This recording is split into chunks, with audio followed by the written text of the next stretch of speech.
alumnos, ya tenemos casi 62 en la plataforma. Ok, muchas gracias, licenciada, muy amable. Vamos a esperar que se conecte la licenciada Herrera. Un momentito va a Ok, ingresar. perfecto. Entonces no hay ninguna pena aquí. Sigo yo, no tenga pena. Buenas noches, ya estamos por acá. Ahí está ya entonces.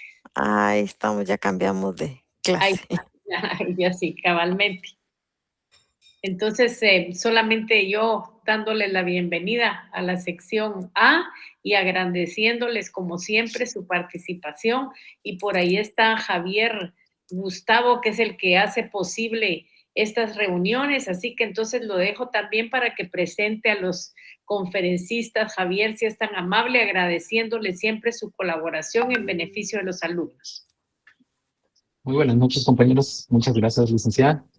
Pues ahí teniendo la estima y la admiración profesional de gran trayectoria de la licenciada Licen Nájera, Muchas gracias. pues también en su momento como alumnos también, ahí estuvimos en Derecho Financiero y pues también en curso de Derecho Tributario, ¿verdad? Una gran trayectoria y pues por ende, y ahora pues como su servidor, como catedrático de Derecho Tributario, pues y de varios años ya trabajando con la Superintendencia de Administración Tributaria con el tema de academia, pues hemos hecho desde hace muchos años algunos foros, siempre con un enfoque a la población en general, temas también de actualizaciones y en este caso, pues la propuesta, les comento, ¿verdad? Yo le propuse a la licenciada hace un par de años estas capacitaciones y pues ella pues entiende la visión y entiende esa característica del derecho tributario que es dinámico. Y en la coyuntura que estamos viviendo, pues ustedes han visto ahorita en el Congreso, hay muchas reformas ahorita pues que están ahorita en el aire, podríamos decir, que no están sancionadas como tal, pero en definitiva es muy bueno actualizarse y en este caso estar ahí atentos con esta parte de la Superintendencia de Administración Tributaria. Y seguidamente vamos a tener otras conferencias, como hemos planteado otros años anteriores con la licenciada Anicet, nos falta el ISR y otros temas, pero en este caso pues voy a dejar el uso de la palabra al licenciado Willy, ¿verdad? Y a la licenciada Kelly, pues les tengo mucho aprecio y ahí sí que mucha estimación también a los profesionales que siempre nos han apoyado de parte de la superintendencia. Entonces, en este caso, le dejo el uso de la palabra a la licenciada Willy para que, en verdad, nos indique las instrucciones y igualmente a la licenciada Kelly. Y estamos a las órdenes, compañeros. Estamos ahí y vamos a plantear algunos otros programas si nos da tiempo ahí con la licenciada Lizeth, que a veces planificamos, pero creo que logramos un 70-80% de planificación. Pero estamos a las órdenes. Mi nombre es Javier Escayo. Estoy a las órdenes, entonces comenzamos. Gracias, licenciada Willy. Claro que sí, mucho gusto, estimados compañeros estudiantes, ¿verdad? De la Facultad de Derecho. Para mí es un gusto compartir con ustedes. Voy a estar moderando esta capacitación y el licenciado Willy pues va a tener a bien a dar el tema. Vamos a postear una asistencia, un código QR al finalizar, lo cual le pedimos por favor que escaneen para su diploma de participación. Las consultas las pueden ir abordando en el chat y al finalizar el tema, pues el licenciado Willy va a tener el gusto de responder sus consultas y también las que no pongan en el chat, pues las podemos hacer a viva voz al final, pero si las van teniendo conforme él va dando el tema, pues las van dejando para que las podamos abordar y todas puedan ser resueltas. Sin más preámbulo, agradecemos al licenciado Willy Paredes para el tema que nos trae el día de hoy, que es muy importante. Bienvenido, Lick, el tiempo es suyo. Muchas gracias, licenciada Kelly. Buenas noches a cada uno de ustedes, estimados participantes. Para mí es un gusto estar con ustedes en esta oportunidad compartiendo un tema muy importante en materia tributaria. Al final, pues, ustedes como futuros abogados y notarios, pues, deben conocer, actualizarse. Ya lo mencionaba el licenciado Javier, ¿verdad? Que, pues, esto en cuanto a las leyes, siempre hay que estar actualizándose. No es solo, digamos, me gradué y soy abogado o, por ejemplo, independientemente qué qué profesión se tenga, pero siempre es muy fundamental el poder estar actualizándose con cada una de las informaciones y en este tema específico de la rama tributaria y aduanera, la verdad que al final, a lo largo de estos 12 años que tengo acá en la Superintendencia de Administración Tributaria, pues he aprendido muchas cosas y al final vamos cada día aprendiendo cosas nuevas. La verdad que esto es lo bonito, ¿verdad? De esta materia, que podemos ir compartiendo y experimentando cada una de las actividades. Voy a compartirles por acá la presentación para que cada uno de ustedes podamos ir visualizando el contenido que estaré compartiendo con cada uno de ustedes. ¿Me comentan si logran visualizar mi pantalla? Así es.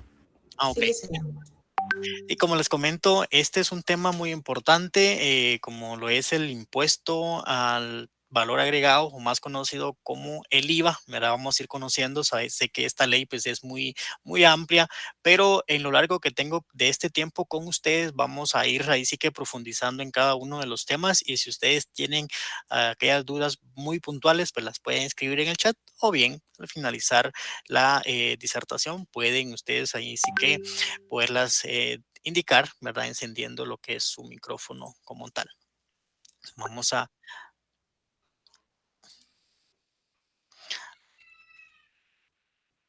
vamos a poder dejar acá toda esta actividad.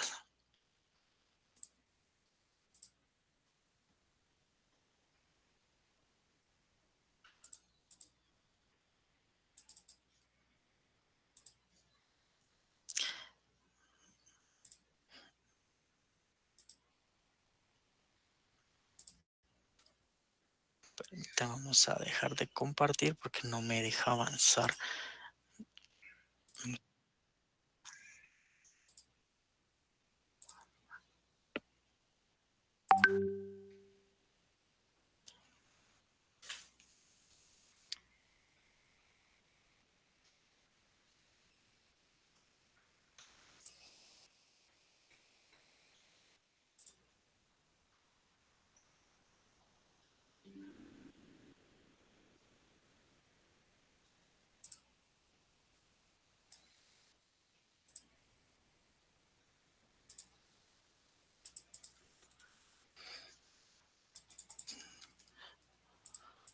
¿Me confirman si cambia la presentación o se queda en la portada?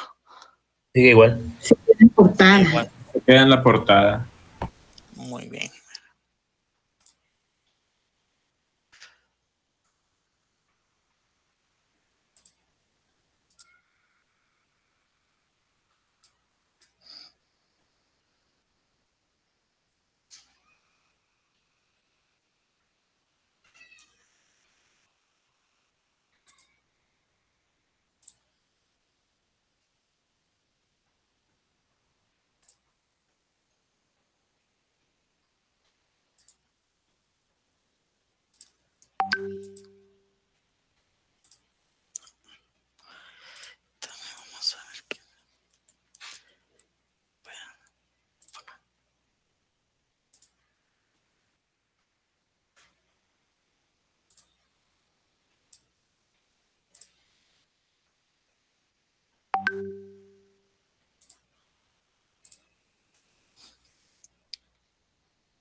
Muy bien, Ya vamos a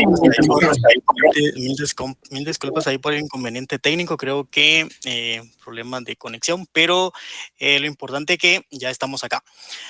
Como les decía, para mí es un gusto poder compartir con cada uno de ustedes esta importante información en cuanto a la ley del impuesto al valor agregado. Como ustedes bien saben, esta ley tiene dos regímenes, ¿verdad? Muy importantes que cada uno de ustedes considero que ya los conoce, como lo es el régimen general y el régimen de pequeño contribuyente. Ustedes han escuchado que en este caso dicen el IVA, la tarifa del IVA es un 12% y ¿por qué el pequeño paga un 5%? Recordemos que al final el pequeño contribuyente pues no paga un IVA como tal, ¿verdad? Sino que es un impuesto simplificado, ¿verdad? Para poder analizar cada uno de estos puntos, vamos a ir en el desarrollo de esta actividad conversando con cada una de esas características. Y ustedes acá logran visualizar esa cadenita de lo que es esta naturaleza de este impuesto, ¿verdad? Que es indirecta, que recae principalmente sobre el consumo, ¿verdad? Ustedes acá en las imágenes pues, logran visualizar cómo es que nace desde el productor, se traslada del distribuidor A, B, hasta el punto de venta y al final pues llega directamente al consumidor final y así es como nosotros podemos ir conociendo cada uno de estos puntos que sí al final son esa actividad, es decir que el distribuidor A cuando al momento que le compra al productor, de una vez le cargan ese 12% y posteriormente así lo va trasladando hasta llegar al consumidor final para nosotros poderlo analizar de una mejor forma, cómo es que se analiza cada uno de estos datos que al final sí son muy importantes que lo podamos analizar. Y para entrar en contexto de todo este tema, siempre es fundamental el poder ir analizando cada una de las definiciones, ¿verdad? Porque a veces la ley siempre nos define, por ejemplo, dice, mire, pero ¿cómo es que nosotros vamos a realizar o conocer esta actividad? ¿Cuál es esa actividad que nos establece la ley? Por ejemplo, esa venta o ese servicio. Recordemos que la venta en sí prácticamente es todo acto o contrato que sirva para poder transferir a título oneroso del dominio total o parcial de cada uno de los bienes. Por ejemplo, si usted vende en una tienda un par de zapatos, ropa, o dependiendo qué tipo de producto tenga, ahí está haciendo lo que es esa venta como tal. Y el servicio, al final también la ley nos establece esa acción o prestación que una persona hace a otra por la cual percibe un honorario, ¿verdad? Usted, por ejemplo, le presta servicios de contabilidad o le da asesorías, da clases en la universidad, ¿verdad? A eso se refiere cada uno de esos conceptos que vamos a estar conociendo en el transcurso de esta actividad. Otro concepto muy importante es la exportación de bienes, ¿verdad? En este caso, como ya veíamos nosotros, esa definición en cuanto a la venta, y esta exportación de bienes va enfocada a esa venta, ¿verdad? Para uso, consumo que se realiza en el exterior, ¿verdad? Cumplido todos los trámites legales para poder hacer ese tipo de operación. Asimismo, se tiene lo que es la exportación por servicios, que acá es todo lo que a veces hay docentes universitarios que prestan ese servicio a universidades, por ejemplo, en México, ¿verdad? Y se está haciendo esa operación. Al final son esos servicios que se prestan, ¿verdad? La persona está acá en Guatemala, pero está exportando, ¿verdad?, ese servicio a otro país, y relacionalmente a eso se refiere cada una de estas actividades que nosotros podemos ir mencionándoles en el desarrollo de esta actividad. La nacionalización se da en el instante en que se efectúa el pago de los derechos de la importación que habilita el ingreso o bienes al país. Es muy importante que conozcamos cada uno de estos, porque tanto en las importaciones como en las exportaciones de mercancías, ¿verdad?, es al momento que se da ese o se efectúa ese pago, ¿verdad? Ahí es donde ya se está haciendo esa nacionalización, cuando se hace esa operación o cuando se ejecuta cada una de las actividades. Ahora bien, ¿quién es el sujeto pasivo en este caso en el impuesto al valor agregado? Que es una pregunta muy importante, ¿verdad? Para poder determinar cada uno de estos factores o de estos elementos muy importantes, que acá nos menciona que del sujeto pasivo es el impuesto, ¿verdad? El impuesto afecta al contribuyente que celebre un acto o contrato grabado por la ley. Entonces acá también nos define otros sujetos pasivos del impuesto para que nosotros podamos ir definiendo cada uno de estas actividades. Se puede dar también por una importación. Sabemos que se realizan importaciones de carácter comercial o bien importaciones de carácter en este caso personal, ¿verdad? Que es decir, que yo quiero traer un vehículo de Estados Unidos, pero no es para comercializarlo, no tengo una importadora, sino que es para uso personal, ¿verdad? Ahí también, ¿verdad? Por eso menciona la importadora habitual o no. Otro sujeto pasivo, cuando el contribuyente comprador, ¿verdad? Cuando el vendedor no esté domiciliado acá en Guatemala, ¿verdad? Que también se da ese tema muy importante que nosotros tenemos que ir conociendo. Así también el beneficiario del servicio, ¿verdad? Si el que efectúa la prestación no está acá en Guatemala, puede hacer ese tipo de actividades, ¿verdad? Y así pues nos establecen los artículos 5 y 6, ¿verdad? De la ley del impuesto al valor agregado, cada uno de estos sujetos que al final nosotros tenemos que irlo conociendo en dónde es que o cómo es que se da o quiénes son estos sujetos pasivos de este impuesto, ¿verdad? Para poder analizarlo de una mejor forma. Ahora bien, ya conociendo quién es el sujeto pasivo, ¿quién paga el sujeto? ¿Quién paga este impuesto? ¿Verdad? Tanto las personas individuales como personas jurídicas, entes o patrimonios que al final, pues estos consumidores finales deberán hacer el pago de este impuesto, ¿verdad? Yo les hacía mención de esos dos regímenes que están establecidos, tanto el régimen general como el pequeño contribuyente. Las personas pueden, en este caso, inscribirse, ¿verdad? Ya sea como personas individuales o bien como personas jurídicas, formar una sociedad anónima para poder estar inscritos ante la administración tributaria, ante estos regímenes como tal, ¿verdad? Y lo pueden hacer de las diferentes actividades que les mencionaba. Otro aspecto importante acá que debemos ir conociendo es cómo o dónde se da ese hecho generador, ¿verdad? Es decir, esos actos o contratos afectos. Ya les hacía mención, y uno de ellos es la venta o permuta de bienes inmuebles, la prestación de servicios en todo el territorio nacional.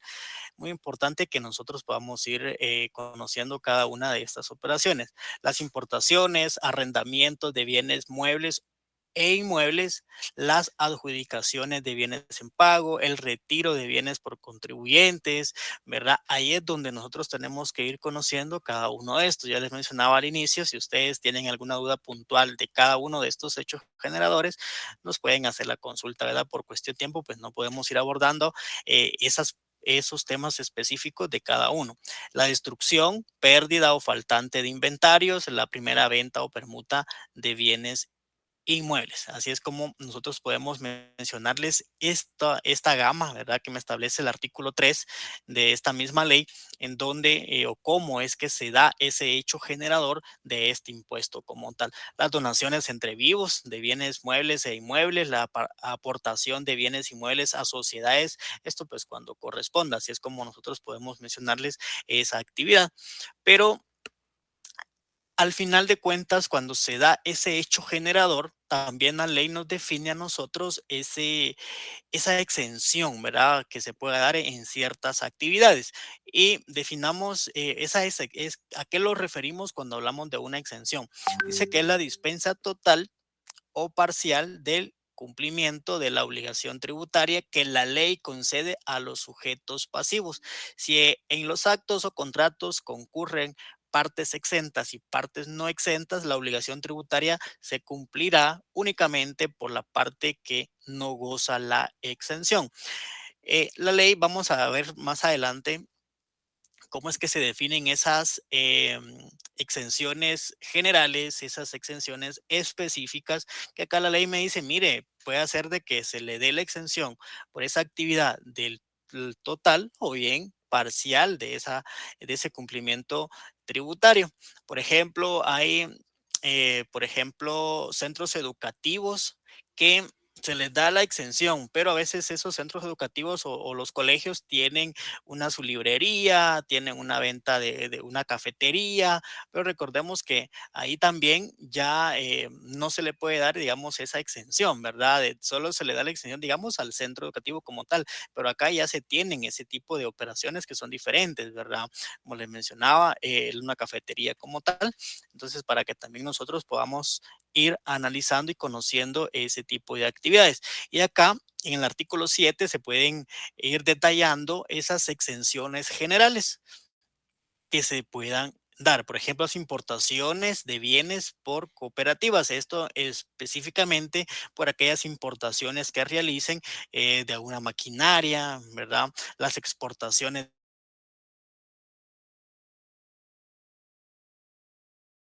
de este impuesto, la transferencia de dominio de bienes muebles e inmuebles, las herencias, por ejemplo, las cooperativas en sus operaciones con asociados, los aportes y donaciones que reciban las entidades no lucrativas, para que también nosotros podamos ir analizando, ¿verdad? Y uno de los puntos también más comunes que ustedes logran visualizar es en este tema que dice la venta al menudeo, que no exceda de 100 quetzales por transacción, que esto pues normalmente se da en aquellos mercados, ¿verdad? Donde nosotros vamos a realizar ese tipo de compras que normalmente pues no lo da y eso pues lo establece la ley como tal.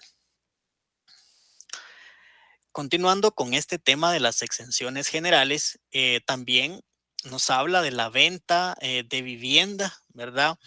Pero acá, si se dan cuenta ustedes, dice máximo de 80 metros de construcción y que el valor no exceda de 250,000. Aquellos lotes urbanizados, igual con unas medidas de 120 metros cuadrados, que el valor asimismo no exceda de los 120,000. ¿Verdad? Para que también veamos que la ley en ciertos casos es bien puntual con cada uno de estas actividades. Los servicios que prestan las entidades no lucrativas y, por ejemplo, la compra y venta de medicamentos denominados genéricos y alternativos de origen natural. Cuando vamos, por ejemplo, a una farmacia a comprar alguno de estos medicamentos, pues ahí también ya se hace ese tipo de exención, ¿verdad? Ya directamente en el documento tributario. La venta de activos de bancos o sociedades financieras, ¿verdad? También se dan ese tipo de exenciones. Acá son este tipo de exenciones generales, pero el artículo 8 también nos menciona de las exenciones específicas, que ahí es donde nosotros vamos a ir analizando de una forma más puntual cada una de esas actividades. Y acá tenemos lo que les he mencionado de estas exenciones específicas, ¿verdad? Ya les hacía referencia a esos centros educativos, estos sean públicos o privados, pero acá, se dan cuenta ustedes, menciona por la matrícula de inscripción, colegiaturas y derecho de examen. ¿Verdad? Si tienen una librería, si tienen una cafetería, ¿verdad? La tienen que registrar como un establecimiento y deben pagar los impuestos correspondientes. La Confederación Deportiva Autónoma de Guatemala y el Comité Olímpico Guatemalteco. De igual manera acá, las universidades autorizadas para funcionar en el país, el Instituto Guatemalteco de Seguridad Social, y las misiones diplomáticas y consulares acreditadas en Guatemala, ¿verdad? Organismos internacionales también, para que nosotros veamos y detallemos en qué es lo que nos menciona la ley en cada uno de estos artículos, que sí es muy importante que nosotros podamos ir analizando cada una de estas. Después de estas actividades que les mencionaba de ese tipo de exenciones, surge la pregunta: ¿quiénes pueden usar estas constancias de exención? Acá es muy importante que nosotros veamos que nos menciona únicamente aquellas personas enumeradas en el artículo 8. Hoy por hoy, con los avances de la tecnología, pues la administración tributaria tiene directamente de la herramienta de agencia virtual este tipo de documentos que normalmente los encontramos como DT, que son documentos tributarios electrónicos, que ahí engloba las facturas y los documentos que vamos a ir viendo más adelante, ¿verdad? Para que veamos cada una de esas actividades. Ahora veamos y les quiero hacer una pregunta de examen. Quiero acá en el chat, si ustedes me pueden indicando que me digan los dos tipos de obligaciones tributarias que se tiene como contribuyente. Vamos a regalar los primeros 5 puntos de la clase.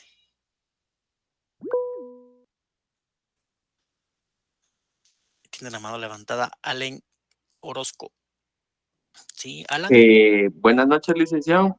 Tengo entendido que son dos, general y pequeño contribuyente.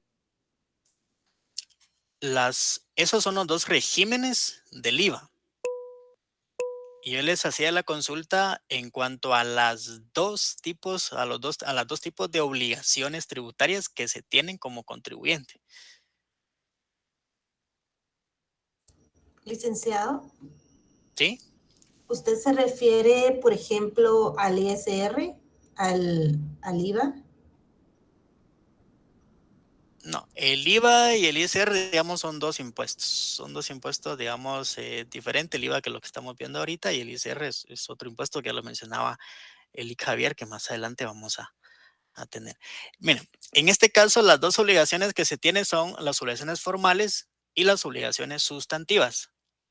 ¿Sí?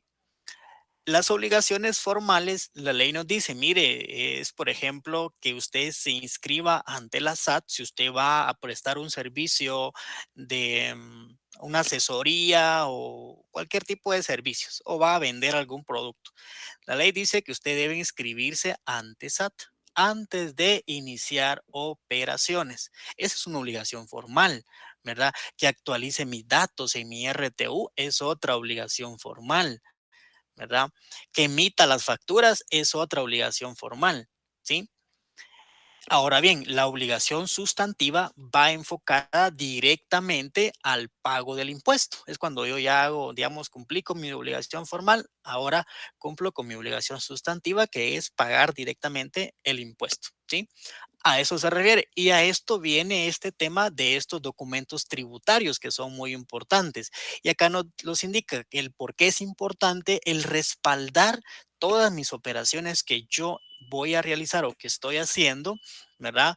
¿Por qué? Porque recordemos que al final acá me dice el Código Tributario que en la ejecución de sus actividades mercantiles, comerciales, profesionales, y de cualquier índole sobre las que existan obligaciones establecidas en la legislación fiscal por medio de la documentación legal correspondiente, ¿verdad? Es decir, que si yo estoy inscrito ante la SAT, ya sea como pequeño contribuyente o esté en el régimen general, pues tengo que respaldar todas mis operaciones, ¿verdad? Con esos documentos tributarios electrónicos. Y acá les muestro algunos de estos tipos de documentos, las facturas cambiarias, las facturas especiales, notas de débito, notas de crédito, notas de abono, recibos de donación.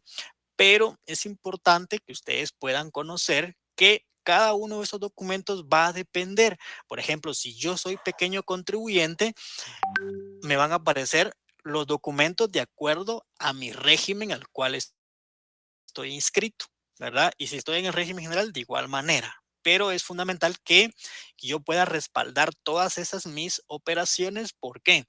Porque imagínense ustedes que normalmente nos da el caso del pequeño contribuyente. Nos dicen, mire, como la factura o el pequeño contribuyente, pues no tiene derecho a crédito fiscal, ¿sí? Entonces, dicen, mire, pero si no tengo entonces derecho a crédito fiscal, ¿para qué voy a exigir facturas cuando yo hago mis compras? ¿Verdad? Tal vez tengo una venta de zapatos. Obviamente, a mi proveedor, en este caso, yo le compro por 50 pares, por ejemplo, yo le tengo que exigir a este proveedor la factura correspondiente. Porque imagínense ustedes que no se la exijan y de repente llega la SAT a visitarlo, a que le muestre toda la documentación correspondiente y dice, mire, pero ¿y las facturas de lo que compró? Ah, es que no la tengo. Entonces se presume que ese producto pudo haber ingresado de forma ilegal a Guatemala. Entonces, por ello es importante. Ahora, los que están en el régimen general, pues verá, cuando hacen ese tipo de operaciones, que vamos a ver más adelante cómo es que se realizan cada una de ese tipo de operaciones y que conozcamos de una mejor forma cada una de estas. Y todo documento pues requiere una serie de requisitos, ¿verdad? Este tipo de documentos, tanto la factura, notas de crédito, notas de abono. Hoy por hoy, la administración tributaria, toda su facturación son totalmente electrónicos, están dentro de agencia virtual, pero siempre es importante lo que nos establece, ¿verdad? La ley o el reglamento del IVA, que se debe, por ejemplo, identificación del tipo de documento, la serie, el número y correlativo, el NIT del emisor, fecha de emisión, que esto pues ya el propio sistema lo trae, ¿verdad?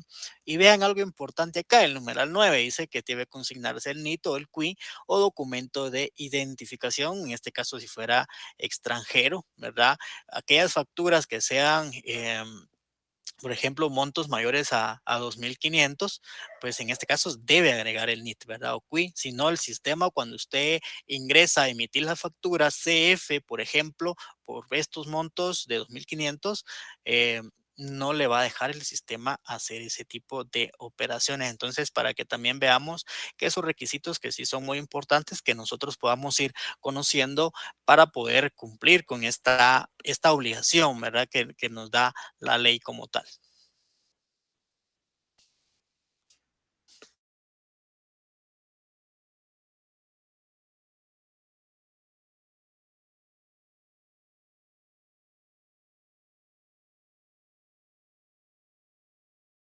Conociendo cada uno de estos. Y yo les hacía referencia anteriormente de estos dos regímenes. Antes del 2024, si no estoy mal, habían más regímenes, ¿verdad? Y como esto es tan cambiante en que ahora pues únicamente hay dos, ¿verdad? El pequeño contribuyente y el régimen general. Pero vamos a ir conociendo un poquito del régimen de pequeño contribuyente, ¿verdad? Este es el régimen de tributación más, por decirlo de esa forma, más fácil de tributación en Guatemala, ¿verdad? Porque como su nombre lo indica, de aquel pequeño contribuyente, del emprendedor que está conociendo el poder hacer cada uno de ese tipo de operaciones. Pero cada uno de estos o este régimen en sí tiene una limitante muy importante, ¿verdad? ¿Cuál es esa limitante? Que tiene un monto máximo de facturación en un año. Por ejemplo, me dice que ese monto actualmente para este año 2026 puedo facturar hasta un monto de 500,285 quetzales. ¿verdad?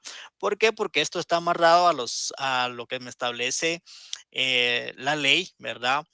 El acuerdo gubernativo que me dice que son 125 salarios mínimos, no agrícolas.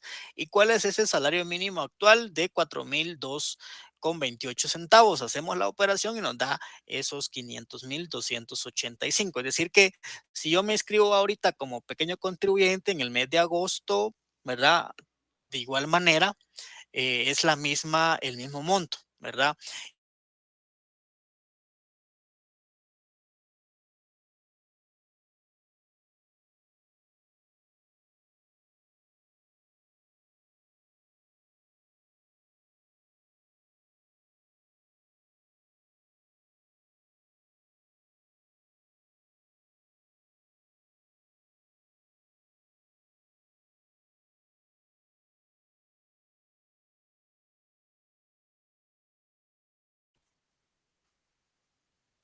Perdón, creo que se perdí la señal por un momento. No sé si me escucharon. ¿Qué fue lo último que me escucharon?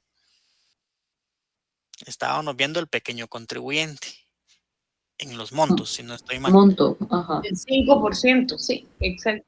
Que está sujeto a la reducción del 5%. Ajá, ahí está. Ah, ok. Muy bien, gracias. Sí, como les comento que al final estas actividades, ¿verdad? Tienen ese monto, esa característica muy particular, que si yo al final pues supero esa cantidad ahorita en el mes de agosto, ya la superé, esos 500,285. La ley me dice que puedo hacer ese cambio, ¿verdad? De pasarme al régimen general. Si no lo hago de forma voluntaria, la SAT viene y lo va a hacer de oficio, ¿verdad? Para que también nos conozcamos alguna de esas actividades. ¿Cuáles son las formas de pago acá en este régimen de pequeño contribuyente? Tenemos dos. Una que es sujeto a retención, que es el 5%, o bien hacer el pago directo. ¿Cómo es que funciona este tipo de operación de hacer la retención correspondiente? Por ejemplo, si yo le presto servicios a una universidad, recordemos que la universidad es un agente de retención. Entonces, la universidad, si me da mis honorarios son de 5,000 quetzales, de esos 5,000, ya no me daría los 5,000, sino que quitémosle ese 5%, ¿verdad? Entonces ya me daría esa cantidad de dinero, ¿verdad? O bien el pago directo cuando aquellas cantidades pues que no me hacen la retención correspondiente, ahí es donde yo puedo hacer ese pago, ¿verdad? Recordemos que la retención aplica por aquellas facturas, ¿verdad? Cuando sea superior a los 2,500, ¿verdad? Ya sea por la prestación de servicios o bien por la venta de algunos bienes o productos, ¿verdad? El formulario para hacer este tipo de pagos, ¿verdad? Actualmente se tiene en Declaraguate, que es el 2046, ¿verdad? Para poder hacer el pago correspondiente a la administración tributaria.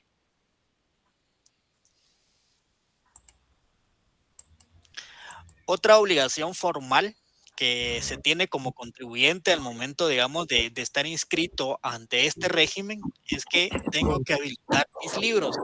Y la mayoría a veces, pues no lo hace, se le olvida, ¿verdad? Dice, es que solo me inscribí. Recordemos que la obligación formal les mencionaba, me inscribo, tengo que habilitar mis libros, tengo que habilitarme como emisor de factura electrónica, tengo que emitir las facturas cuando corresponda, ¿verdad?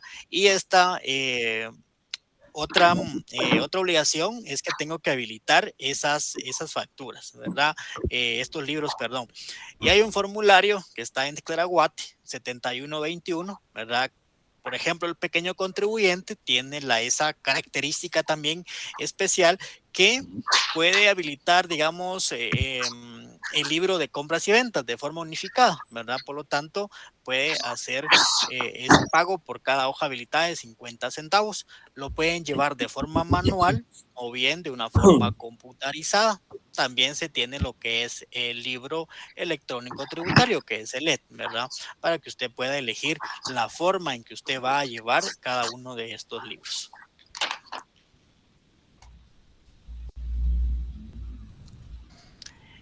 Documentos a emitir y solicitar. Les hacía mención que es importante que conozcamos ese tipo de obligaciones que tenemos, ¿verdad? Tengamos o no negocios, hay algunas obligaciones tributarias que van inmersas en cada uno de los contribuyentes, pero en específico para aquellos que sí tienen, por ejemplo, algún negocio inscrito, ¿verdad? La ley menciona que por todas esas operaciones y transacciones deben estar respaldadas con la documentación legal, ¿verdad? Yo le hacía mención que tanto mis compras, mis ventas, tienen que estar documentadas, ¿verdad? Es importante el poder analizar cada uno de esos factores que sí son muy importantes que nosotros podamos ir analizando y conociendo cómo es que voy a realizar ese tipo de operaciones, ¿verdad? Ya sea por una factura, de acuerdo al régimen pequeño, factura cambiaria, factura especial, ¿verdad? Por aquellas ventas y operaciones que yo estoy realizando y que así nosotros podamos ir mencionando y poder analizar de una mejor forma. Muy bien. Ahora veamos este otro régimen, ¿verdad? Que les hacía mención del régimen general del IVA, que pues es el que paga la tarifa del 12%, ¿verdad? Que es muy importante que nosotros podamos ir analizando cada una de las operaciones, porque a veces nos mencionan, es que estoy en el pequeño, pago un 5%, pero cuando me voy al régimen general, ya tengo que pagar un 12% más, tengo que afiliarme a uno de los regímenes del ISR y ahí tengo que pagar más todavía. Pero recordemos lo que les mencionaba al inicio. Este impuesto es de una forma indirecta, es decir, como su nombre lo menciona, impuesto al valor agregado.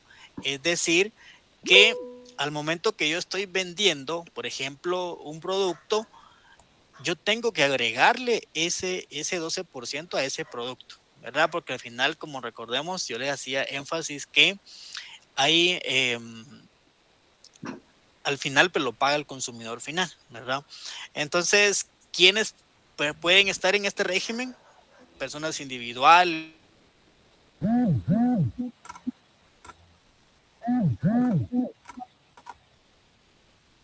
Mencionaba anteriormente, venta de bienes, las importaciones, arrendamientos, para que nosotros podamos ir analizando y conociendo ese tipo de operación. Acá algo que les quiero mencionar de una forma general, porque lo vamos a ver más adelante, cómo es que se hace el cálculo de este impuesto, para que ustedes puedan ir viéndolo ya con números, cómo es que se determina, ¿verdad? Ese IVA débito con el IVA crédito y cómo es que lo tengo que realizar. Algo importante acá que les quiero mencionar de estos regímenes, tanto de pequeño contribuyente como el régimen general, es que en qué momento nosotros realizamos ese pago o hacemos esa declaración. Recordemos que acá el tipo es mensual, yo tengo que hacer mensual esa declaración. Por ejemplo, ahorita estamos en el mes de agosto, es decir, que yo tengo todo el mes de agosto para poder declarar el mes vencido, que en este caso sería el mes de julio, ¿verdad? Para que nosotros podamos ir conociendo cómo se hace esta operación.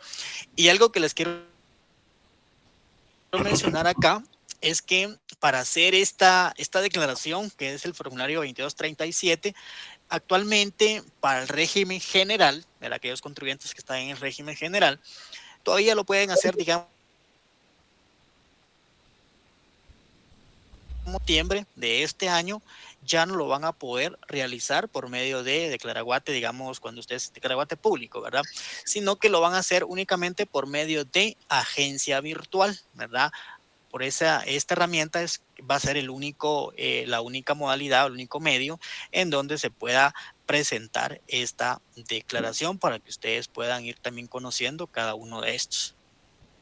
Y acá tenemos un resumen de ese tipo de obligaciones que se tiene como contribuyentes, ¿verdad? Que al final, ya les hacía mención, tengo que emitir mis documentos, ¿verdad?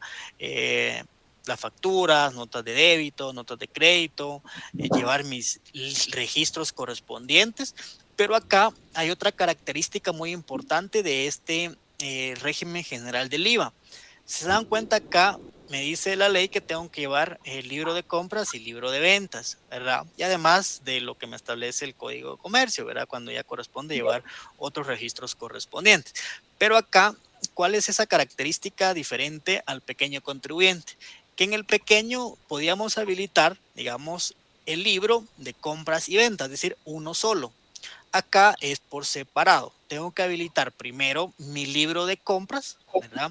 Y aparte tengo que habilitar mi libro de ventas. Es para que nosotros podamos ir conociendo cada una de esas diferentes características que se tiene en cada uno de estos regímenes. Conservar, ¿verdad?, el respaldo de mis operaciones. Yo le hacía mención que es muy fundamental que pueda tener toda la documentación correspondiente.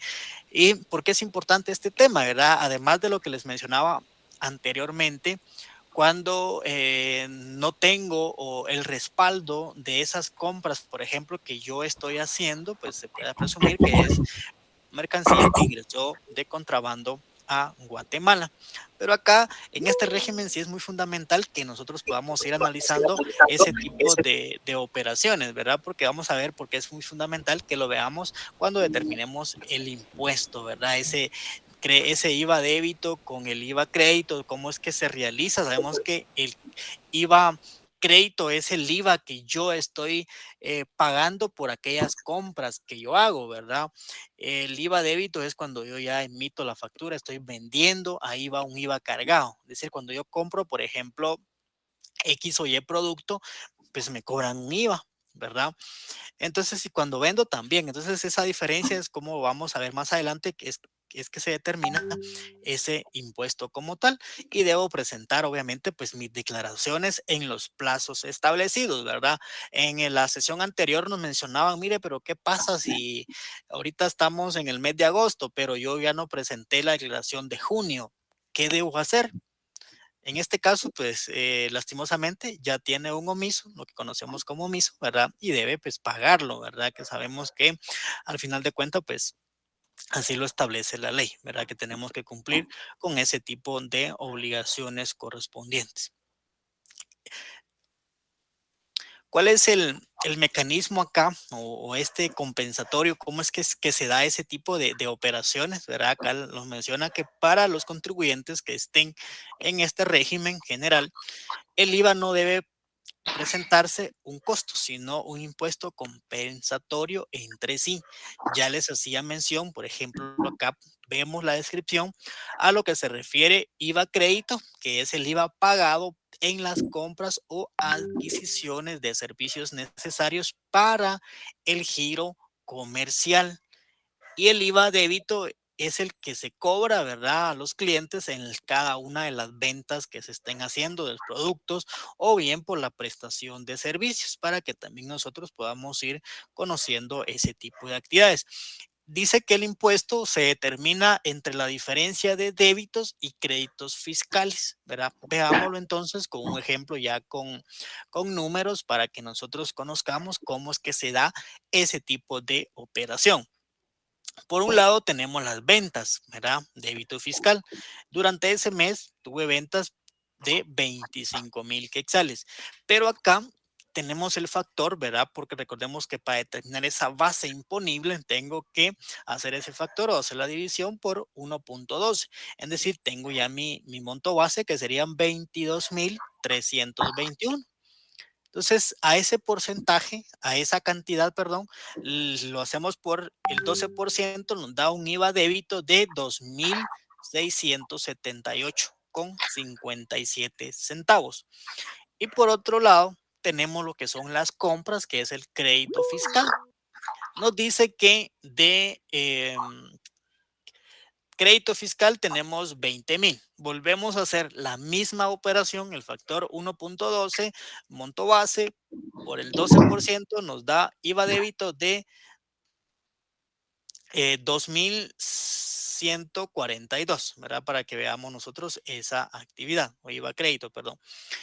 Entonces tenemos un impuesto a pagar de 535,71 centavos, ¿verdad? Y así es como funciona cada uno de estos. Si nos damos cuenta, pues al final no estamos haciendo ese pago que les mencionaba, que en el pequeño pago un 5, pero acá ya estoy pagando un montón, a veces decimos, ¿verdad? Pero es importante que ustedes puedan conocer ese tipo de operaciones. Ahora bien, veamos entonces en este régimen general del IVA también se da a aquellos lo que hay ciertas personas que quieren compensar. Acá veíamos el IVA débito con IVA crédito, cabal salió el costo de los 500 y algo, pero imaginémonos que al final tenga más IVA crédito, ¿verdad? Es decir, que no tengo que pagar en ese mes, eso me queda un remanente, ¿verdad? Para aquellas empresas que, por ejemplo, están iniciando operaciones, ¿verdad? Es decir, que hoy puse mi restaurante en donde hice más compras que ventas. Entonces al final pues no voy a tener impuesto que pagar, más bien tengo lo que le llamamos un remanente y eso lo puedo ir compensando en cada uno de los meses correspondientes, ¿verdad? Pero acá en este tema en específico nos habla de los gastos que generan ese crédito fiscal, ¿verdad? Los que sí y los que no. Por ejemplo, los que sí, aquellos bienes y servicios que se adquieran, ¿verdad? Y que formen parte de los productos o actividades que el contribuyente tiene como actividad económica. Recordemos que hay actividades que yo les mencionaba hoy por hoy, volviendo al tema o al ejemplo del restaurante, pues ahí requiero mobiliario, parte mesas, incluso los televisores, ¿verdad? Que al final pues ya forman parte de la actividad en este caso del negocio como tal y que nosotros tenemos que ir conociendo o bien aquellas actividades que ya forman parte para poder hacer ese tipo de operación del producto. Por ejemplo, si necesito comprar, por ejemplo, los ciertos empaques para envolver un producto, algunas cajas o lo que yo necesite para poder hacer ese tipo de operación. Entonces, eso sí me va a generar, ¿verdad? Ese crédito fiscal. Ahora veamos las que no me generan. Acá solo como forma así general, ¿verdad? Acá abajo en la parte superior de abajo pueden ustedes visualizar el artículo para que puedan ir ahí sí que analizándolo o profundizando de una forma más detallada. Veamos los que no generan este crédito fiscal. Compra, adquisición de servicios para uso personal, ¿verdad? Es decir, que a veces se da este tema, ¿verdad? Que yo tengo mi restaurante, pero por ejemplo, estoy comprando carne, por ejemplo, carne para restaurante en sí, pero al final pues yo voy y estoy haciendo otras operaciones, estoy comprando actividades que no forman parte, es decir, que ya las estoy usando para uso personal, es decir, que compré para restaurante, pero también compré para mi casa, ¿verdad? Entonces esas no entran en esta actividad. Compra de bienes de capital o activos fijos para uso personal o familiar. Es que tengo una empresa para trasladar, tengo por ejemplo el apartado de vehículos, es decir, que hago ciertas operaciones para poder hacer ese tipo de actividades o bien el retiro de inventario, ¿verdad? Para uso personal. Eso pues no entra o no forma parte de este crédito fiscal. Entonces, para que también lo podamos conocer.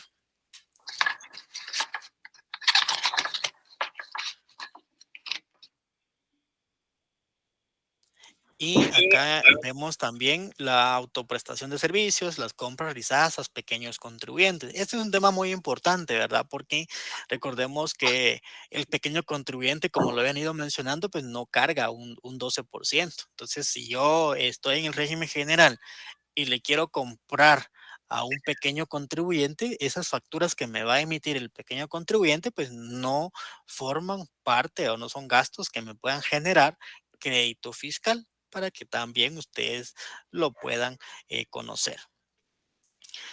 Este tipo de operaciones que le hacía relación o mención anteriormente es la habilitación de estos libros, ¿verdad? ¿Cómo lo pueden hacer? La administración tributaria ha venido, como les comento, innovando cada uno de esos procesos, ¿verdad? Hoy por hoy, no sé si ustedes, creo que por su generación, pues si los que tienen algún establecimiento no tienen al final o no les gustaría llevar los libros manuales, ¿verdad? Aunque pues actualmente sí la ley lo permite que lo lleven de forma manual, ¿verdad? Normalmente, ¿qué hacemos cuando hablamos de computarizado? En un formato Excel yo cumplo con lo que la ley me establece de los requisitos mínimos, que lleven número de serie, número de documento, la cantidad, el nombre a quien estoy vendiendo, a quien le compré. Entonces ya en un Excel yo llevo sus registros, ¿verdad? Ya los tengo archivados en la nube, pues ya ahí los puedo ir manejando, ¿verdad? Entonces, pero ahí se puede dar este tema también. Otra herramienta que se tiene, como le hacía mención, es el libro electrónico tributario o más conocido como LED, ¿verdad? Ahí se pueden hacer ese tipo de operaciones sin ningún inconveniente. Recordemos que operar los libros a más tardar los 2 meses inmediatos a la declaración del impuesto. Otro de los temas importantes que se da es que no conocemos esas sanciones o esas infracciones que nos establece el Código Tributario en su artículo 94, que de esas sanciones a los deberes formales, ¿verdad? Es decir, mire, si yo no habilité, tengo mi negocio, pero nunca habilité libros y me llega la SAT, pues tiene una sanción, ¿verdad? Correspondiente, que pues no sí es una cantidad considerable, ¿verdad? Que nosotros tenemos que ir conociendo y analizando cada uno de esos temas para evitar hacer ese tipo de operaciones y que nos vayan a sancionar. Y acá un resumen de estos dos regímenes, ¿verdad? Y ustedes pueden ir visualizando cada una de esas características que sí son importantes que nosotros las podamos dar a conocer, ¿verdad? Por ejemplo, en el pequeño le hacía mención que se tiene una limitante, ¿verdad? Actualmente para este año 2026, 500,285. En el régimen general ustedes pueden facturar las cantidades que así lo requieran, 1, 2, 3, los millones que ustedes así quieran, que no hay ningún inconveniente. Y la tarifa del impuesto, en el pequeño pago un 5, en el régimen general un 12, que es la diferencia entre débitos y créditos, que ya veíamos con números, y las declaraciones correspondientes, ¿verdad? El pequeño contribuyente, pues está en Declaraguate, en el formulario 2046, y el régimen general el 2237, que ya les hacía mención, que a partir del 1 de septiembre únicamente a través de agencia virtual se puede hacer la presentación. Y una recomendación acá para aquellos que tienen algún negocio o prestan algún servicio, recordemos que la obligación formal de presentar mis declaraciones es mensual, aun cuando no haya tenido en este caso, ingresos, ¿verdad? O no haya hecho ninguna operación. La ley dice que aún con valor cero, usted tiene que presentar su declaración. Así no, sabemos que va a tener el omiso correspondiente. En el tema de la facturación, el pequeño contribuyente dice que también la ley le da, por ejemplo, esa facilidad de poder consolidar al final del día, ¿verdad? Una sola factura o una factura por aquellos montos menores a 50 quetzales, ¿verdad? Cambio en pero si la ley o la persona se lo exige le exige su factura, aunque haya gastado 20, 25 quetzales, pues está obligado también a entregar la factura. El régimen general acá no tiene esa característica, ¿verdad? Los libros que les mencionaba, cómo es que se puedan llevar, el contador, ¿verdad? El pequeño, pues recordemos que no es obligatorio de acuerdo a la actividad, ¿verdad? O también va a depender lo que establece el Código de Comercio, para que también nosotros podamos irlo tomando en cuenta. Y otros impuestos, por ejemplo, el pequeño, si se dan cuenta, pues no paga o no está afiliado a uno de los regímenes del ISR y tampoco el ISO. Entonces, es decir, que paga, como le mencionaba al inicio, es el régimen de tributación más fácil, ¿verdad?, que existe actualmente. Es decir, de que la ley me dice, mire, pague el 5% del total de sus ventas o prestación de servicios. Es decir, que si yo facturé 1,000 al mes, de esos 1,000 quetzales, pague el 5%. Así de fácil, ¿verdad? El régimen general, pues acá ya está afecto al ISR, la persona también tiene que afiliarse a uno de los regímenes del ISR, ¿verdad? Y otras características también que son muy importantes que se puedan ir conociendo para analizar de una mejor forma. Y otro tema importante acá que se da es en cuanto a la facturación, a la factura especial, ¿verdad? Que pues en Guatemala se da mucho este tema de la factura especial y conozcamos a qué se refiere ese concepto de factura especial. Y acá lo podemos ver en un esquema muy gráfico, ¿verdad? De esta emisión, de esta factura especial, en donde o cuando un contribuyente adquiere bienes o servicios de personas individuales por los cuales no les extienden o no les entregan las facturas correspondientes. Es decir, que por ejemplo, en oficina se arruinó una tubería y pues el amigo le dice, mira, yo tengo un amigo que lo viene a arreglar rapidito y no cobra caro, pero lo malo que no tiene factura, es decir, que no está inscrito ante SAT. Entonces acá viene donde actúa en este caso la empresa, por decirlo de esa forma, tiene que emitir, ¿verdad? A cuenta del vendedor, ¿verdad? O prestador de servicios, esa factura para que también podamos nosotros verificar cómo es que se da esa operación. Para que lo podamos analizar de una mejor forma, vamos a ver un ejemplo ya con datos numéricos en donde podemos verificar cómo es que se determina este impuesto. Veamos acá.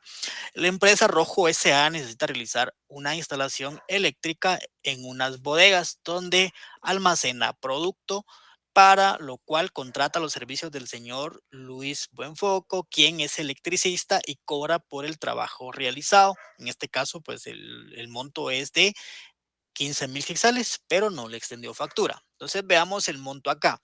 De los 20, de la operación que está realizando, ¿verdad? Veamos un ejemplo con el monto correspondiente y cómo es que se debe realizar. El monto acá, por un error, pues tenemos 15, pero son 20. Veamos con los 20,000 quetzales. Tenemos el factor siempre, ¿verdad? Del 1.2. Tenemos la base imponible de 17,857. Veamos entonces cómo hacer el cálculo de esas retenciones que voy a hacer yo como empresa a esta persona que no me va a entregar la factura. Los 17,857, ¿verdad? Que sería el 12% que es el IVA, que es 2,142.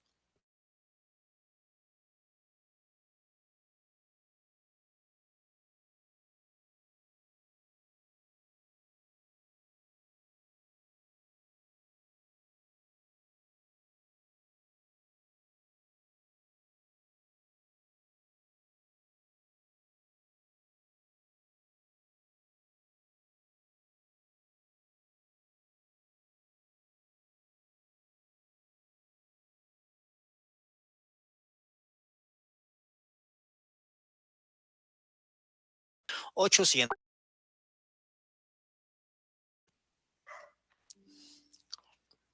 Disculpe, fíjese que no se le escucha. Ahora sí me escuchan. Sí me pareció acá que mi red era inestable, pero no sé si ya me logran. Sí, ahorita sí ya, solo donde usted se quedó cuando nos estaba explicando acerca de los 17,857 que iba a pagar lo que era el 12%, y ahí fue donde se cortó. Ok, muchas gracias. Sí, como les comentaba, que al final el impuesto a retener en este caso por esta empresa es de 3,035,72 centavos. Entonces, al final de los 20,000 que me va a cobrar, que me iba a cobrar, ¿verdad? O me va a cobrar, le tengo que hacer la retención de esos 3,035. Ya no le voy a entregar los 20,000, sino que le voy a entregar los 16,964, ¿verdad? Así es como funciona. Y yo pues tengo que hacer ese registro correspondiente en mis libros, ¿verdad? En este caso, como yo lo estoy emitiendo, sería en el registro en el libro de compras, ¿verdad? No lo puedo hacer en el de ventas porque al final yo estoy, en este caso, emitiendo esa factura a cuenta del vendedor.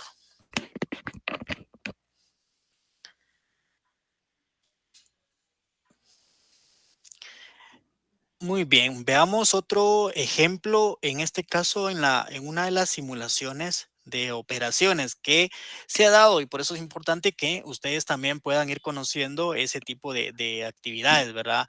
Acá pues el ejemplo que les traemos es la empresa La Unión. En el año 2026 emitió una serie de facturas especiales y las incluyó como crédito fiscal, ya que según el contador tenían vinculación con actividad económica. Sin embargo, no declaró las retenciones practicadas, derivado que nunca ingresaron los bienes, ¿verdad? En este caso, supuestamente comprados. Entonces, acá surge la pregunta, ¿será que esto procede a crédito fiscal? Sabemos que una de las obligaciones que se tiene como contribuyente, ¿verdad? Si yo practico una retención, tengo la obligación de trasladar ese dinero que al final pues no es mío, solo yo, en este caso soy el agente que retuvo y lo tengo que trasladar al Estado, ¿verdad? Entonces acá lo que hacen es que a veces dicen, mire, yo estoy haciendo, emito facturas especiales por montos o actividades que al final pues no se dieron. ¿Para qué? Para poder tener ese beneficio de solicitar ese crédito fiscal. Entonces, al final, pues esto no procede, ¿verdad? Ya que lo realizó el contribuyente con una simulación de cada una de las operaciones con el objetivo de aumentar ese crédito fiscal, pero no corresponde para que también ustedes lo puedan también tomar como referencia que esta mala práctica se da, pero no es lo correcto. Muy bien, vamos a ir viendo ya uno de los últimos temas que traíamos para ustedes, ¿verdad? Este otro tema que es el pago del IVA, ¿verdad? Por aquella compra de venta de vehículos e inmuebles, que es un tema también muy importante que comúnmente pues se da en la parte operativa. Muy bien, veamos cuando, por ejemplo, se hace la compra de algún vehículo, ¿verdad? En este caso, la ley también lo menciona en su artículo 55, que para aquellos vehículos del año actual, diría 2026, o bien un año anterior, 2025, o el siguiente año, ¿verdad? 2027. La tarifa que se le va a aplicar a estos vehículos es del 12%, ¿verdad? Sobre la base imponible que la SAT pues anualmente actualiza, ¿verdad? Entonces así es como se realiza ese tipo de operación. Y para aquellos, por ejemplo, vehículos de 2 a 3 años anteriores al año actual, es decir, del 2024, 2023, se tiene una tarifa de 1,000 quetzales, ¿verdad? Si usted, por ejemplo, va a comprar un vehículo, hacer un traspaso, ese es el impuesto, ¿verdad? De 1,000 quetzales, que es una tarifa específica. Y si, por ejemplo, son de 4 años o más a los anteriores, ¿verdad? Por ejemplo, el 2022, en años hacia atrás, tienen una tarifa de 500 quetzales, ¿verdad? Y cuando usted dice, mire, pero quiero hacer un traspaso, ¿cuánto me sale? ¿Verdad? Un traspaso, por ejemplo, si lo hago por un notario, por ejemplo, ¿verdad? Entonces, es importante que también veamos esas tarifas que están establecidas en este artículo. Y específicamente para las motocicletas, ¿verdad? El monto es diferente, ¿verdad? Para aquellos años que dice de 2 a 3 años anteriores al año actual son 300 quetzales, ¿verdad? Y de 4 años anteriores al año actual, ¿verdad? Serían 200 quetzales que se tienen que pagar. Entonces, para que también ustedes pues, lo puedan tomar como referencia. Y siempre en este tema de vehículos, recordemos que existe actualmente, pues está en Declara Guate, ¿verdad? Hacer este pago en el formulario 2311, que se debe hacer esa operación. Y acá también la ley nos menciona, ¿verdad? Que debemos hacer ese pago 15 días, ¿verdad? Dentro de esos 15 días hábiles siguientes a la legalización del endoso del certificado. Porque a veces también se nos olvida, ¿verdad? Decimos, bueno, ya firmamos, ya firmó el endoso del certificado, pues ahorita vamos a ver qué día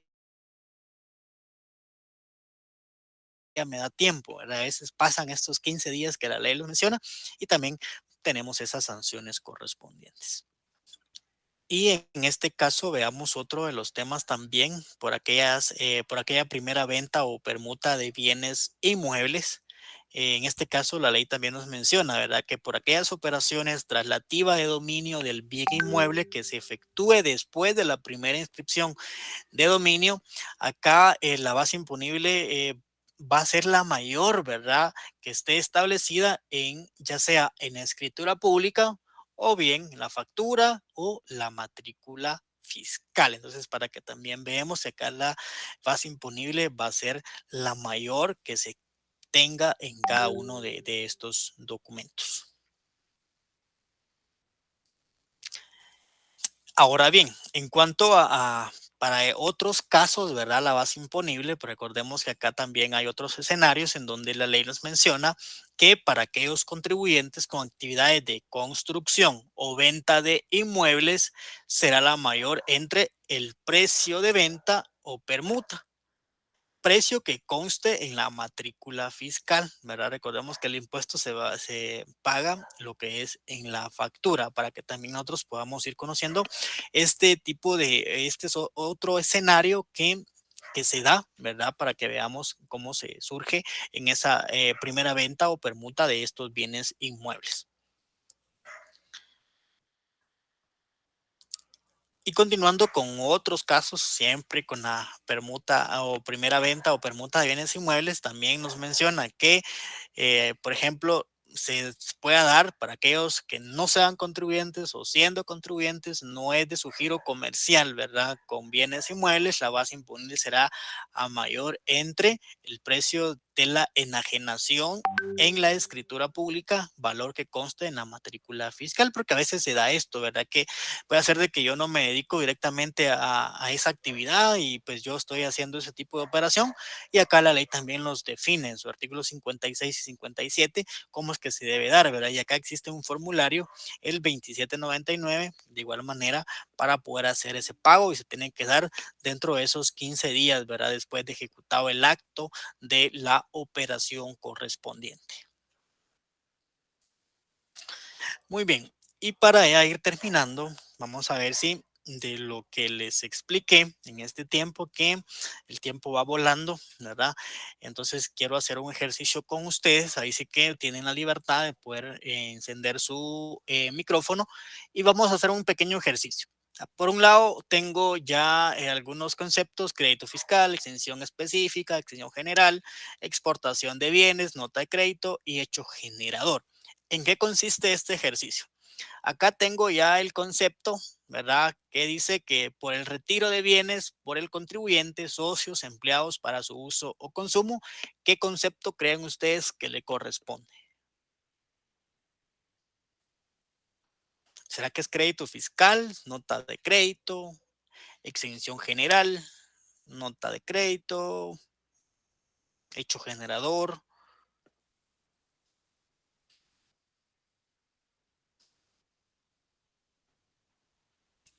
¿No? O en el ¿Nota chat, de crédito? por si no. Bueno, ve, ¿Podría ser nota de crédito? es hecho generador. Ok. ¿Sí? Acá vemos que ya se relaciona la línea, ¿verdad? Dice que es el retiro de bienes, ¿verdad? Por el contribuyente, socios, empleados para su uso o consumo. ¿Verdad? Que eso es un hecho generador que se tiene que dar en el pago del IVA. Veamos otro caso. Dice la venta para uso o consumo en el exterior, cumplidos los trámites legales de bienes muebles nacionales o nacionalizados.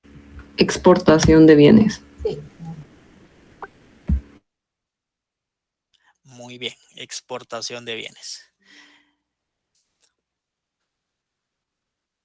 Ahora bien, sirve para aplicar descuentos o devoluciones de mercancías ya facturadas. Nota de crédito. Nota de crédito. Muy bien. Las universidades autorizadas para funcionar en el país. ¿Cómo se le llama?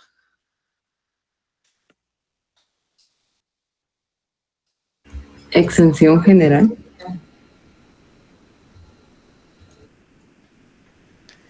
Exención Específica, sí. Muy bien. Vamos a ver otro concepto. Las ventas al menudeo que no excedan de 100 quetzales por transacción. Ahí sí, general. Muy bien. Esto sí es exención general. Y la última, que viene siendo, es el IVA pagado en las compras o adquisición de servicios necesarios para el giro comercial. ¿Verdad? Que en este caso pues sería crédito fiscal. Muy bien. Entonces este era el ejercicio que quería compartir con ustedes. Y ahora, previo a dar inicio a las consultas que ustedes nos tienen en el chat o nos harán hacer a viva voz, les quiero compartir el código QR para que ustedes puedan escanearlo Esto nos va a servir a nosotros como asistencia y a ustedes también en el correo que registren les estará llegando lo que es el diploma de participación de este tema de lo que es del impuesto al valor agregado.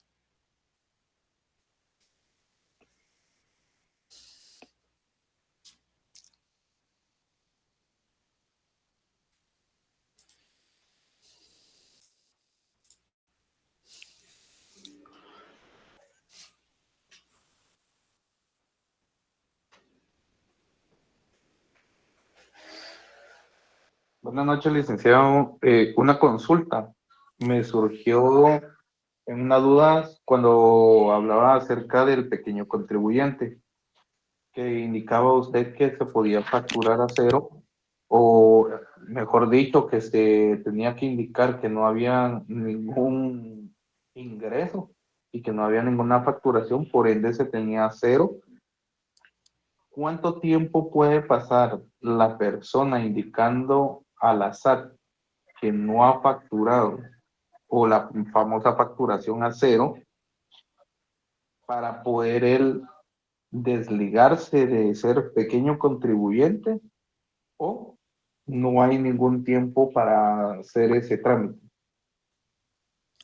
Ok, bien, como les comentaba, digamos, la forma de hacer el pago o la declaración es, digamos, es mensual, ¿verdad? Se tiene el mes siguiente, por ejemplo, ahorita ya terminó julio, tengo todo el mes para poder hacer declarar en este caso, pero si en ese mes no tuve, en este caso, ingresos, no facturé, no hice nada, ¿verdad? Pero de igual manera tengo la obligación formal de poder darle aviso a la SAT, mire, presenté mi declaración con valor cero. Ya el sistema, recordemos que hoy por ser facturación electrónica, ya el sistema nos determina si usted facturó o no, ¿verdad? Ahí les aparece todo el dato.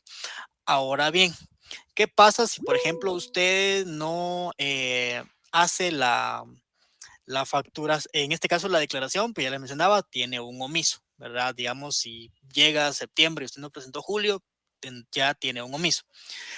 Lo recomendable acá, que si usted ya no va, digamos, a tener ese negocio operando por X o Y razón, dice, bueno, pues prestaba servicios, ya no presto, o tenía una tienda y pues para evitar estar declarando cero, que se le olvida a uno, entonces mejor a lo puedo cancelar de forma temporal, decir, bueno, me voy a cancelar mi año porque voy a irme de viaje, por ejemplo, entonces, o simplemente no voy a operar, no voy a tener operaciones, entonces lo cancelo durante un año, ¿sí?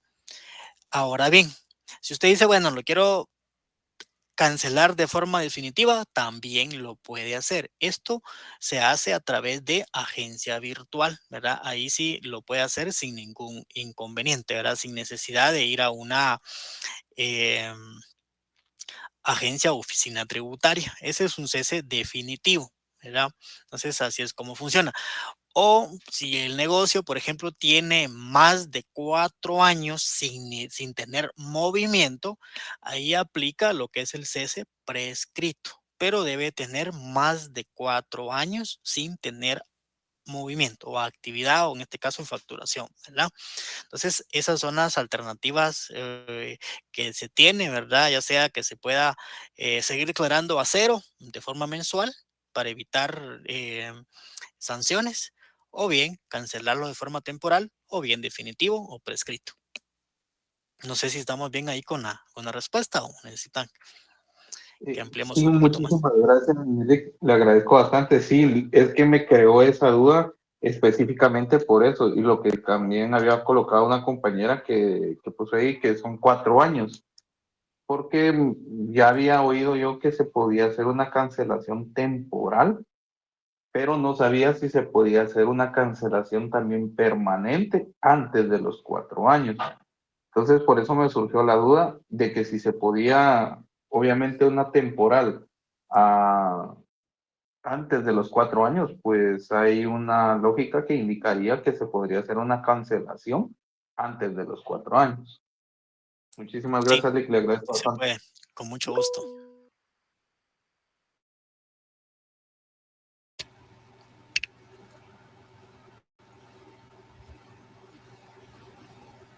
tenemos otra mano levantada de Haroldo Quiñones.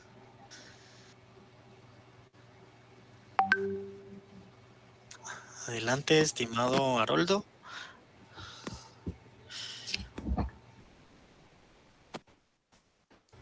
Lo dejó por ahí.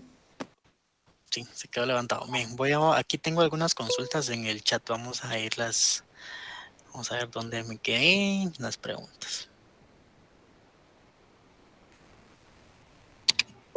Sofía Ronquillo nos menciona, cuando son exenciones específicas, entonces se refiere a que en ciertos servicios específicos en que no se cobrará el IVA. Sí, recordemos que yo les hacía mención, ¿verdad? Que se da la exención, pero si, por ejemplo, a un centro educativo, pero el centro educativo quiere tener una librería, que suele suceder, una librería, una cafetería, entonces ahí ya tiene que registrar otro establecimiento, ¿verdad? Y debe emitir las facturas correspondientes, ¿verdad? Ahí sí, por eso la ley les menciona esas exenciones específicas de cada uno.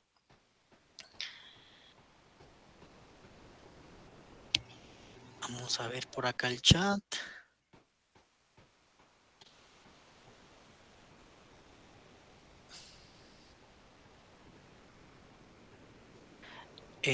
Jorge Arenas, entendí que si el valor de una casa es menos de 250,000 y menos de 80 metros no paga IVA, entonces a la hora de hacer la escritura de compraventa no se debe pagar ese IVA cuando se haga la primera escritura. Recordemos que yo les hacía énfasis en esos temas, ¿verdad? Que ahí sí me da puntualmente el poder hacer o tener esa exención siempre y cuando pues cumpla con las características que acá la ley lo menciona. Entonces, para que también podamos tomarlo en cuenta.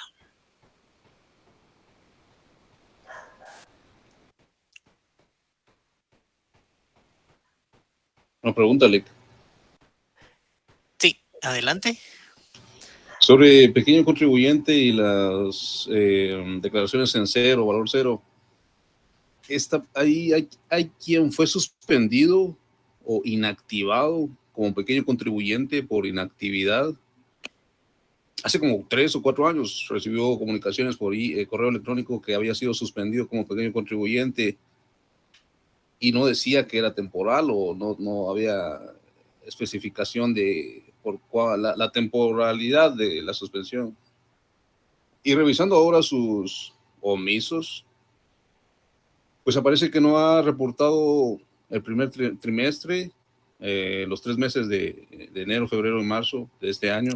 Entonces, la pregunta es, ¿por qué sucede esto? Si fue notificada la persona como pequeño contribuyente, servicios profesionales, creo, que había sido suspendida como pequeño contribuyente, y revisando, queriendo hacer más declaraciones a cero, le dijo, no las aceptaba, pero recientemente tiene esos 3 omisos. Si usted pudiera, quizás en su computadora, para mayor contexto, tengo su NID, el NID de la persona es el 5098 Permítame, 3113. voy a buscar, vamos a ver acá en el verificador integrado, no sé si por cuestión de tiempo. Solo la pregunta, ¿por qué después de una suspensión pues, le aparecen omisos? Esa es realmente la pregunta, Lick. ¿Por qué después de ser notificado como suspendido le aparecen omisos? Sí, en este caso, bueno, sería de ver puntualmente el tema para darle una respuesta así puntual, ¿verdad? Pero recordemos que también la ley nos menciona, ¿verdad? Que cuando se tiene ya más de un año de estar presentando las declaraciones a cero, se inactiva, ¿verdad? Esto pues lo vemos en el artículo 120 del Código Tributario, pero sí sería de ver si gusta dejarme el NIT, ¿verdad? Y con mucho gusto podemos darle una respuesta más detallada para no, digamos, darle una respuesta que tal vez no sea. Entonces, voy a dejar, si gusta, acá mi correo para que me pueda escribir, ¿verdad? Y con mucho gusto le puedo, por favor, dar una respuesta más detallada. Le agradezco. Acá en el chat ya lo escribí, mi correo, ¿verdad? Para que me puedan enviar los datos. Aquí también yo tenía una duda. Va.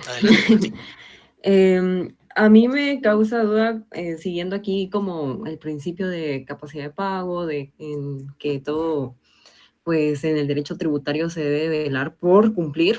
Me surge la duda de por qué cuando las personas tienen omisos, al final cuando pasa cierto tiempo, pues creo que el máximo es de 150 quetzales y esto entiendo que sería en el régimen de pequeño contribuyente para tanto los que apenas, o sea, los que están sobre el salario mínimo y entre, ¿qué? 500,000 quetzales estaba usted compartiéndonos, entonces tienen que pagar como este máximo de 150 quetzales si tienen omisos, o sea, si no declaran en los tiempos adecuados. Y a mí me surge esa duda si es como realmente justo esto, porque, bueno, uno aquí tiene conocimientos del derecho y sabe que el derecho es duro, pero es ley. Pero, por ejemplo, cuando un día yo fui a la SAT y estaba una señora, de mediana edad, en la que ella pues quería empezar a trabajar como empleada doméstica. Entonces, creo que la persona que la estaba contratando le estaba diciendo que se tenía que inscribir como pequeño contribuyente. Esta persona decía que no podía escribir y que no podía, no sabía leer. Entonces estaba ahí en la SAT tratando de inscribirse como pequeño contribuyente de forma presencial. Y la persona que la estaba atendiendo le estaba diciendo como, ¿está segura que esos son los requisitos que le pidieron? Porque realmente no creo que sea eso, porque si no aquí usted se va a empezar a endeudar. Entonces, como que realmente lo que le estaba tratando de insinuar era que este sistema es tan engorroso y difícil de usar para todos los usuarios, que lo que iba a pasar es que esta persona no iba a declarar en tiempo y lo que iba a hacer era acumular omisos y por lo tanto deuda. Entonces me surge esa pregunta como si ustedes tienen como estadísticas sobre realmente quiénes son sus pequeños contribuyentes y si hay un gran porcentaje de omisos y realmente son democráticos en el sentido en que todas las personas que se inscriben como pequeños contribuyentes pueden utilizar los sistemas. ¿Y qué pasa para poder aclarar? Al final tienen que empezar un proceso administrativo, por ejemplo, si quisieran aclarar un caso particular, lo cual termina siendo como más trámites para las personas y van que no necesariamente lo van a seguir, no van a saber los plazos que tienen 15 días para como seguir el proceso administrativo si quieren aclarar algún caso. Entonces creo que termina por obstaculizar y pues perjudicar a algunas personas que no tienen el conocimiento o la capacidad para utilizar este sistema. Yo quisiera saber si eso se puede representar en estadísticas de números de omisos. En el caso de pequeños contribuyentes, por ejemplo, si ustedes lo han visto y si lo han identificado como un problema y han hecho algo al respecto o piensan hacer algo al respecto, tienen conversaciones con los diputados en el Congreso para poder hacer otros sistemas o esos en el reglamento para hacerlo más fácil. Sí, muchas gracias por el comentario. En efecto, viera que nosotros como SAT, como Guatemala, al final, pues lo que buscamos es facilitar este caso, el cumplimiento voluntario, y se están implementando herramientas, ¿verdad? Sabemos que como país nos cuesta, ¿verdad? El uso de herramientas tecnológicas, pero tenemos que ir ahí sí que avanzando poco a poco, ¿verdad? Y en cuanto a las declaraciones que usted menciona, ¿verdad? Que por qué se da en los pequeños contribuyentes, esto es en los pequeños y en el régimen general. Y la sanción, al final de cuentas, pues dice 150, porque recordemos que la ley en su artículo 94 del Código Tributario habla y menciona las sanciones y no son 150, son 1000 quetzales. Pero si lo hace usted de forma voluntaria, le aplica la rebaja del 85%, y ahí viene el porqué de los 150. Pero sí, ¿verdad? Al final, pues como le comento, hoy por hoy en las agencias y oficinas tributarias, antes en otras administraciones pasadas, pues las ha sacado herramientas y decía, mire, usted solo puede inscribirse en línea. Hoy por hoy, no. La persona puede llegar a una agencia o oficina tributaria, se le puede atender, ¿verdad? Pero lo que sí se hace, recordemos, es que se le puede orientar a estar ahí. Por ejemplo, hay kioscos de autoservicio, se le dice, mire, por eso le preguntaban, ¿está segura? Porque a veces nosotros como, por ejemplo, empleados públicos, no le decimos, mire, la voy a escribir aquí, y aquí va a estar. No, ¿verdad? Ahí sí que también debe ser consciente la persona para poder evitar todo esto. Y las estadísticas, pues sí, ¿verdad? Sí se tienen, ¿verdad? Como SAT poder hacer y verificar todo esto, pero ahí sí que como usted lo mencionaba, ¿verdad? Como conocedores de la ley, pues nosotros al final de cuentas nos basamos en lo que las leyes dicen, ¿verdad? Y ahí sí que sería una buena iniciativa, ¿verdad? Que se pueda poder implementar alguna mejora en el Congreso, que al final son ellos quienes nos aprueban ese tipo de leyes, ¿verdad? Y poder hacer alguna reforma, si así lo consideran necesario, el poder hacer cada uno de este tipo de operaciones, ¿verdad? Que al final de cuentas, pues nosotros como SAT nos gusta es facilitar, ¿verdad? Y por eso es que estamos acá con ustedes, poderlos orientar, porque al final SAT, créanme que uno de los objetivos no es el sancionar al contribuyente. O sea, no es venir y multar, poner omisos. Ese no es el objetivo de SAT. Si no, creo que no estuviéramos nosotros acá, ¿verdad? Si fuera ese como que vamos a multar a un montón de contribuyentes, no, ¿verdad? Pero sí es importante, ¿verdad? Que también se pueda cumplir con ese tipo de obligaciones que están establecidas en la ley. Buenas noches, licenciado. Buenas noches. Bueno, primero, antes que nada, muchas gracias por su capacitación. A mí me enriquece bastante. Primero, como perito contador, a mí me sirve bastante. Le agradezco bastante que me están ampliando más el conocimiento. Bueno, tengo, tres preguntas. La primera es, yo sé que lo que le voy a decir no va relacionado con lo que estaba viendo el tema, pero me surgió una duda acerca de que hay un RTU en donde la persona, ella puso lo de que tenía ay, ¿cómo se llama esto? Una declaración jurada, pero ella se dio de baja, pero le está apareciendo nuevamente. Y le decía, pues le aparece nuevamente y quiere hacer su modificación en su RTU. Solicitó ante la Contraloría General de Cuentas el finiquito, pero ella quiere eliminar eso de esa declaración jurada. Entonces no sabe dónde hacerlo. Bueno, eso.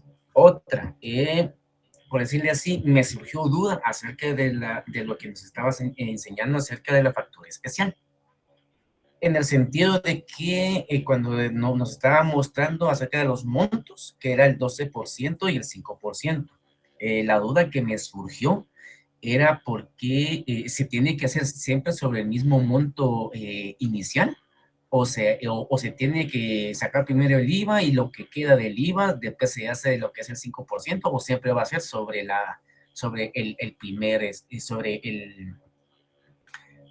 el monto inicial.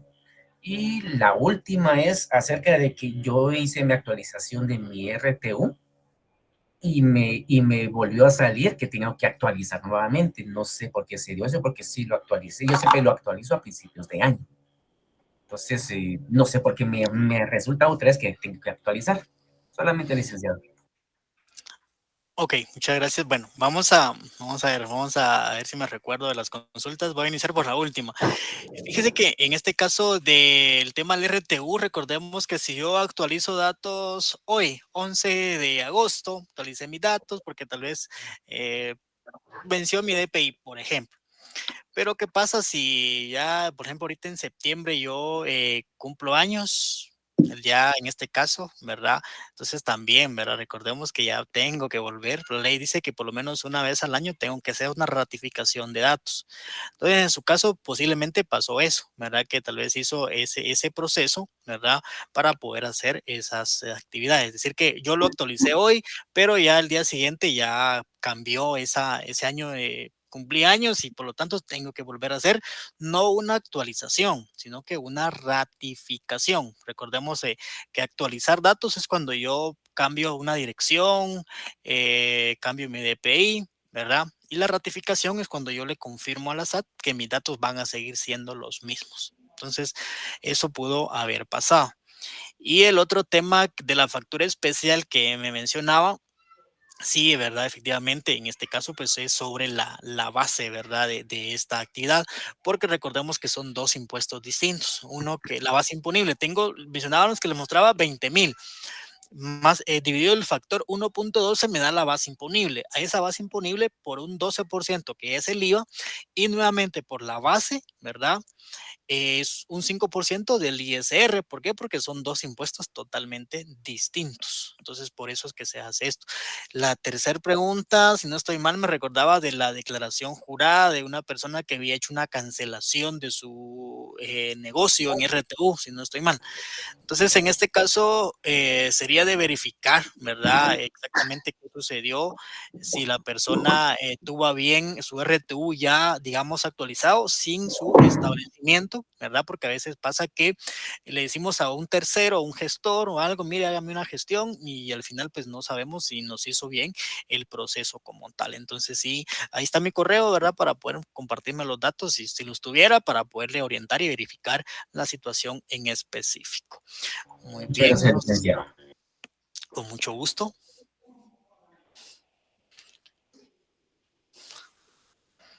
Licenciado, Buenas noches. yo tengo una pregunta. Poniéndole como escenario hipotético un caso, una persona que entra como pequeño contribuyente debido a que en el trabajo le solicitan el registro en la SAT porque su salario va a ser el mínimo. Esta persona trabaja y a los años ya no tiene renovación porque trabaja en el gobierno. Ella sigue facturando a cero, pero por X o Y motivo deja de facturar a cero. Entonces a ella, por consiguiente, le salen omisos. Tengo entendido que a cierta cantidad de años, esta persona, aunque tenga omisos, ya no se le cobran. Creo que si no estoy mal, es por caducidad. No sé, la verdad, no sé, ¿verdad? Pero mi pregunta es, ¿cuál es el procedimiento en ese caso para darle de baja a la facturación? Ok. Sí, en este caso, como ya lo mencionaban, ¿verdad? A veces pues suele suceder este tipo de que yo trabajo en una empresa por servicios, entonces pues de mis honorarios me tengo que admitir factura, por lo tanto me inscribo, ¿verdad? Como un pequeño contribuyente, ¿verdad? Entonces, uno de los errores que se da es que se me olvida presentar mi declaración con valor cero cuando ya no tengo operaciones. Acá, si esa persona, por ejemplo, ¿qué le digo? No sé cuánto tiempo tiene, pero usted mencionaba qué se puede hacer o cuánto es el tiempo que se debe esperar para poder hacer el cese o la cancelación. Yo le mencionaba que hay cancelación definitiva, que en este caso no importa el tiempo. Acá, si yo quiero hacerlo hoy, lo puedo hacer sin ningún inconveniente. Hay una cancelación también temporal, la puedo hacer para que no se me vaya a estar olvidando el presentar mi declaración. Y el tema puntual y específico que menciona, el tiempo es el cese prescrito. Es decir que aunque yo deba de omisos unos 4,000 quetzales, por ejemplo, ¿verdad? Pues al final, como dice, ya prescribió, ya pasaron más de 4 años, no voy a pagar nada. Entonces, ¿cómo es el procedimiento? Ingreso a agencia virtual en el apartado servicios al contribuyente. En RTU dice cese de actividades y aparece un icono que dice cese prescrito, ¿verdad? El sistema va a validar si cumple, obviamente, con los 4 años o más, ¿verdad? Si no, pues no le va a dejar hacer la operación.